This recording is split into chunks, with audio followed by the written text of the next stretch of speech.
વડોદરામાં વાઘોડિયા રોડ પર કૂટણખાનું ઝડપાયું છે। કૂટણખાના માટે મકાન નીચે ભોંયરું બનાવવામાં આવ્યું હતું।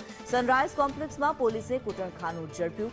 સગીરા સહિત 11 યુવતીઓનું રેસ્ક્યુ કરવામાં આવ્યું છે। 2 ગ્રાહક ઝડપાયા। કૂટણખાનાનો સંચાલક ચંદ્રિકા શાહ ફરાર છે।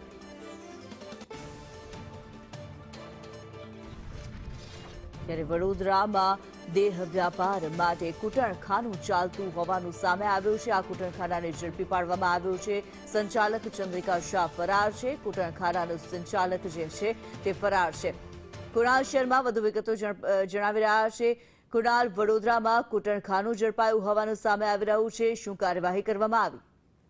વડોદરાના વાઘોડિયા રોડ વૈકુંઠ કોમ્પ્લેક્સ પાસે આવેલા સનરાઈઝ કોમ્પ્લેક્સમાં એક મકાનમાં ભોંયરું બનાવીને આ જે કૂટણખાનાની સંચાલક ચંદ્રિકા શાહ અન્ય રાજ્યોમાંથી યુવતીઓ બોલાવીને દેહ વ્યાપાર કરાવે છે તેવી બાતમી વડોદરાના એન્ટી હ્યુમન ટ્રાફિકિંગ પોલીસ વિભાગને મળી હતી અને બાતમીના આધારે પોલીસે ગત રાત્રે દરોડો પાડ્યો હતો અને દરોડો પાડતા જ કેટલીક યુવતીઓ તે મકાનમાં જોવા ન મળી હતી। ત્યારબાદ જે અગાઉથી જ બાતમી હતી ત્યારે તે ભોંયરાનો દરવાજો પણ ખોલ્યો હતો પોલીસે અને આ દરવાજો ખોલતા જ નીચે ભોંયરું જોઈને પોલીસ પણ સતર્ક રહી હતી।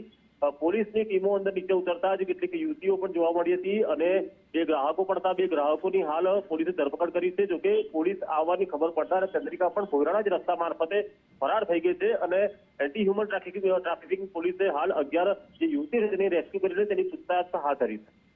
જી, ધન્યવાદ કુણાલ આ માહિતી માટે।